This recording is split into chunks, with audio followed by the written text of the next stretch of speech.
Welcome to Valley News Now. We are live, continuing to check in on storm damage throughout the area. One of the big highlights of what we've seen today is Governor Tim Walz's visit to Beltrami County as he kind of surveys the damage that was done there and talked to some local officials. Of course, one of the areas hardest hit by the storm over the weekend, and that's where we find Valley News team's Bobby Falat once again in Bemidji. Bobby, you're becoming pretty familiar with the area up there. This is your second day in a row checking out the storm damage up there. Obviously, the big talking point of the day is Governor Walz's visit. Kind of what were the big highlights of that from you, from what you heard from the governor today?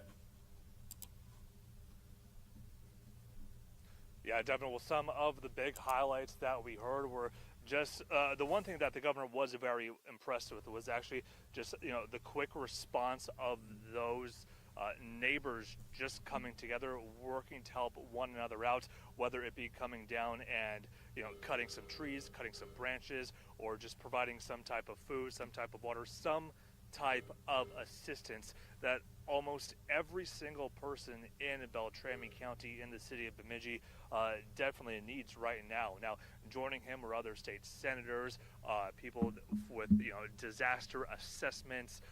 They were all out here as well, talking a little bit about what that timeline would look like when it comes to really assisting the people of Bemidji right now.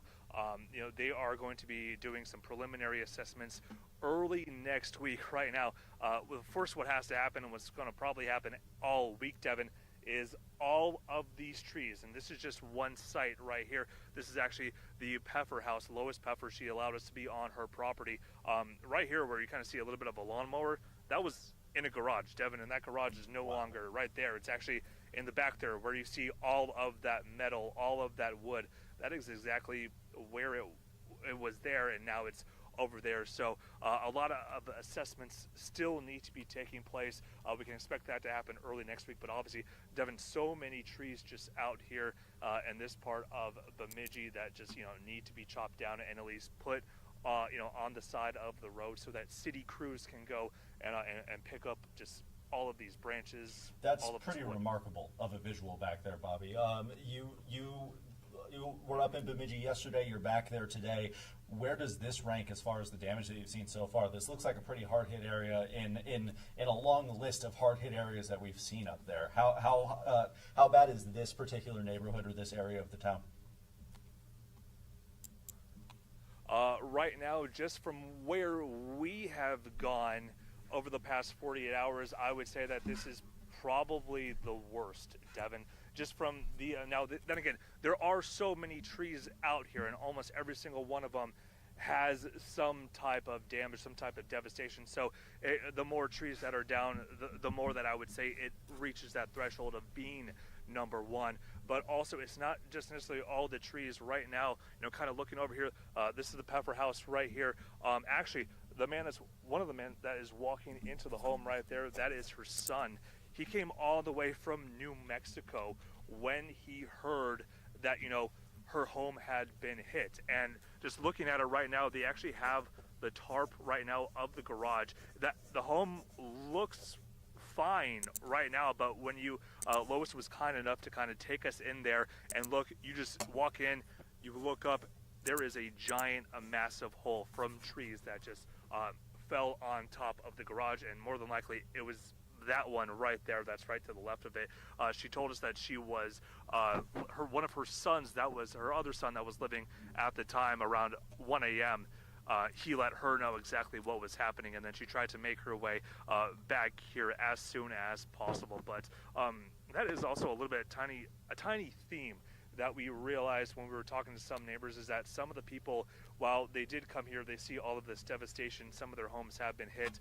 Some of them didn't have to go through the storm as they weren't here, but clearly just so much devastation still happening right now.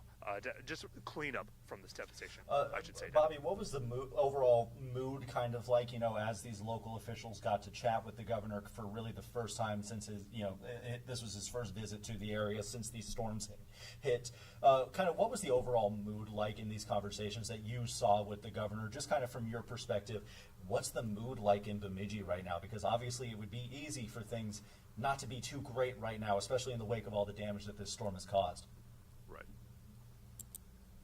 Yeah, no, I would say the mood right now it's a mixture. You know, there's a lot of people that are thankful, everyone basically thankful to be alive based on just the severity of this storm. Again, these were equivalent to Category 3 hurricane winds of 90 to about 120 miles per hour. So there's thankfulness. There is obviously a little bit of grief for those that have been hit, but a lot of people, again, thankful to be alive. And then also another mood is just, the togetherness and the community having to come together to make sure that they have each other's backs and that they make sure that everything is being done.